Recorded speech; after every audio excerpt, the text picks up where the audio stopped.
Hello everyone, and welcome to today's presentation. I'm Dr. S.K. Singh, and I'm excited to guide you through the basic theory of thin layer chromatography, or TLC. In this session, we'll explore the fundamental concepts behind TLC, understanding how it works and its applications. We'll cover the key principles and processes involved in this important analytical technique. I look forward to sharing insights and answering your questions along the way. Let's get started. Now, let's talk about thin layer chromatography, or TLC as we often call it. It's actually one of the simplest, fastest, and most cost-effective chromatographic techniques available. Despite its simplicity, it's very powerful for both qualitative and quantitative analysis. We use TLC mainly to separate organic compounds and to check the purity of those compounds. Moving on to the principle behind TLC. It relies on either adsorption chromatography, partition chromatography, or sometimes a combination of both. The choice depends on the type of adsorbent we use, how we treat it, and the solvents involved. In essence, the components in our sample will move at different rates depending on their affinity towards the stationary phase. Those with a higher affinity tend to move slower, while those with less affinity travel faster up the plate. This differential movement allows us to analyze the components qualitatively, by observing their position on the plate, and quantitatively, by measuring how far they travel relative to the solvent front.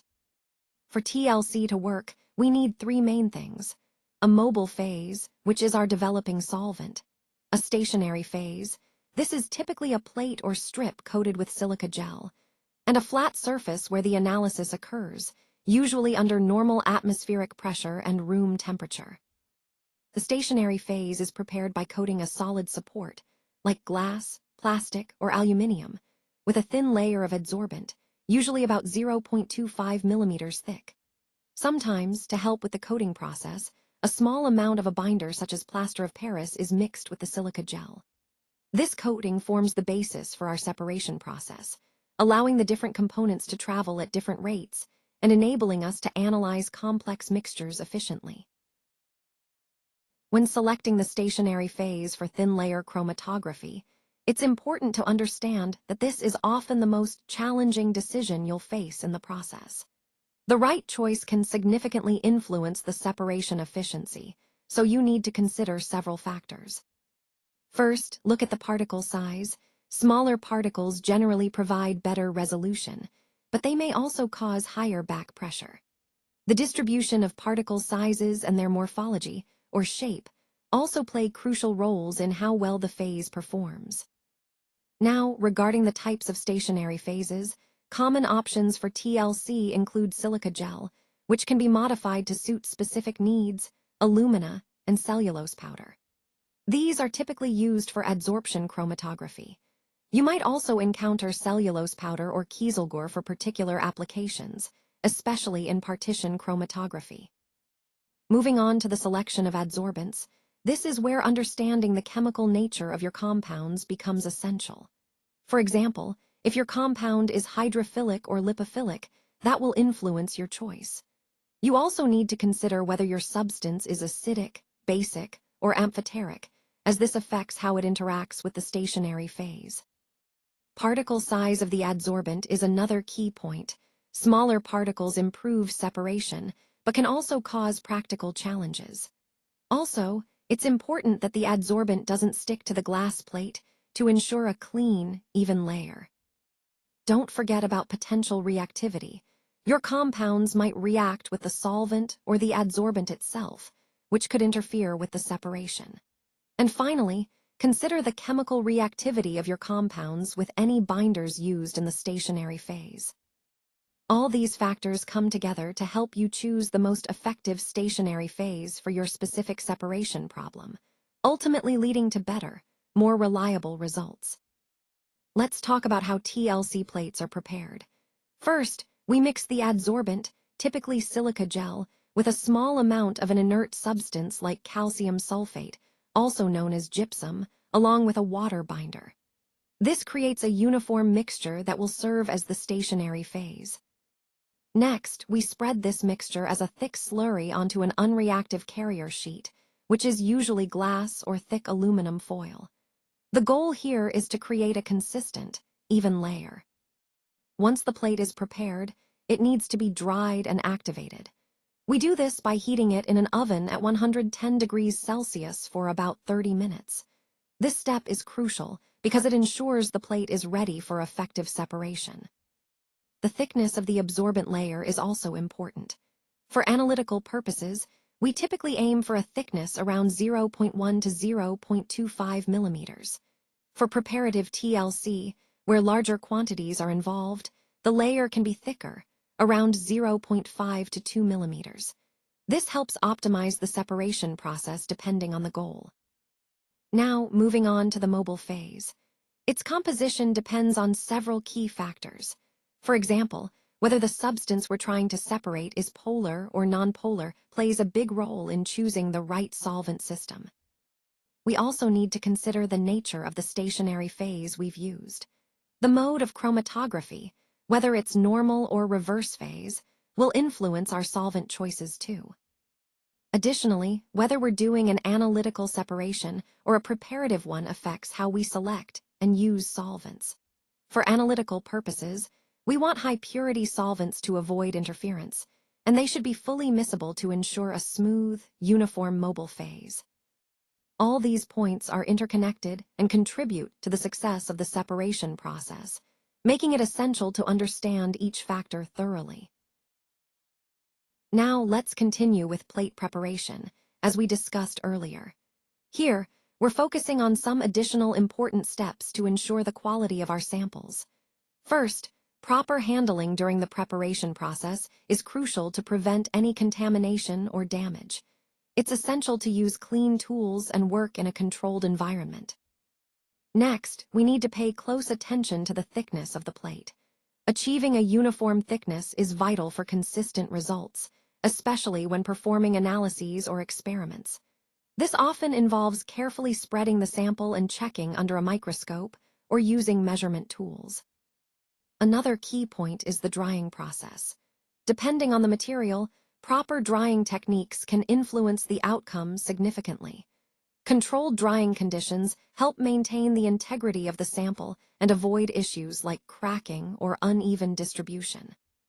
Finally, always remember that the preparation stage sets the foundation for the accuracy and reliability of all subsequent steps. So, taking these extra care and following these best practices really helps us get the most precise and reproducible results. Let's take a closer look at how a TLC plate is developed. First, you start with a clean, dry plate, usually coated with a thin layer of silica gel or alumina, which acts as the stationary phase.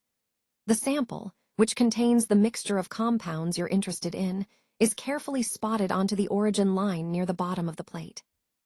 Once the sample is applied, the plate is placed in a solvent or mobile phase, but crucially, the solvent level should be below the spot to prevent it from washing off. As the solvent rises through capillary action, it carries the different components of the mixture along at varying speeds depending on their affinity for the stationary phase versus the mobile phase. This process is what allows us to separate the mixture into its individual components. The development of the plate is complete once the solvent reaches near the top, and then we remove the plate and allow it to dry. This entire process is fundamental because it allows us to analyze the different compounds in a mixture based on their movement on the TLC plate, which ties back to our overall theme of separation and analysis techniques in chemistry. Let's take a closer look at TLC plate visualization. This is a crucial step in analyzing our samples. When we develop a TLC plate, compounds separate based on their affinity for the stationary phase versus the mobile phase. After development, visualization allows us to see these separated spots clearly. Depending on the compounds we're working with, we might use different visualization methods. For example, some compounds are visible under UV light, which makes spotting straightforward. Others may require staining or chemical reagents to reveal their presence. The key here is that visualization confirms whether our separation was successful and helps us identify the compounds based on their movement on the plate. This step ties directly into our overall goal of analyzing complex mixtures efficiently and accurately. Understanding how to interpret TLC results is fundamental in many areas of chemistry, from qualitative analysis to purity checks. So, mastering visualization techniques ensures we can reliably analyze our samples and draw meaningful conclusions. Now, let's take a closer look at the factors that influence the RF value in chromatography. These factors are crucial because they determine how far a substance travels relative to the solvent front. First, the nature of the adsorbent plays a significant role. Different adsorbents have varying affinities for the substances being tested, which affects how much they are retained on the layer. Next, the mobile phase, or the solvent used, can change the solubility of the compounds and thus influence their movement. The activity level, or how active the surface of the adsorbent is, also impacts the separation process. The thickness of the layer of the adsorbent is another important factor. Thicker layers can lead to different migration patterns compared to thinner ones. Temperature affects the rate of movement as well. Higher temperatures often increase the mobility of molecules. Equilibrium between the adsorbed and mobile phases plays a role too, essentially balancing how much of each compound is on the adsorbent versus in the solvent.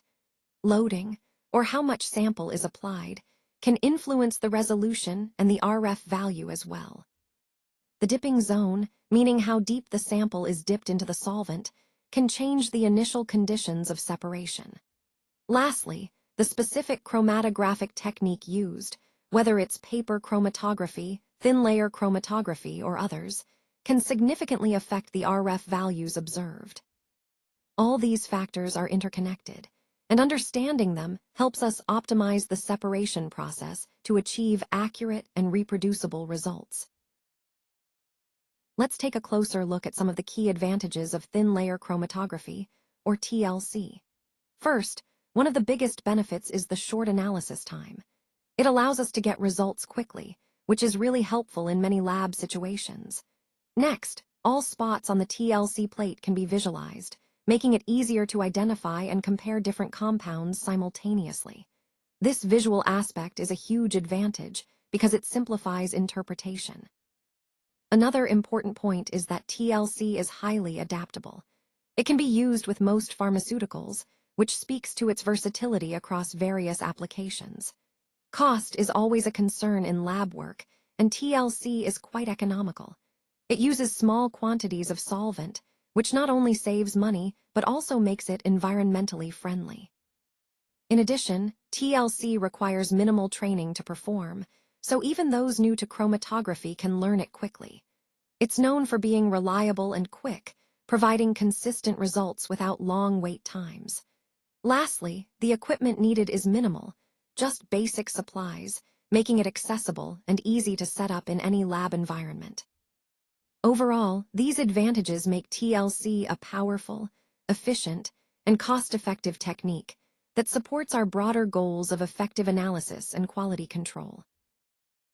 For further support, please don't hesitate to reach out to us. We're here to help with any questions or additional information you might need. Feel free to contact us through the provided channels. And with that, I want to sincerely thank you all for your attention and engagement today. Your participation has been greatly appreciated, and I hope you found this presentation valuable. Thank you once again.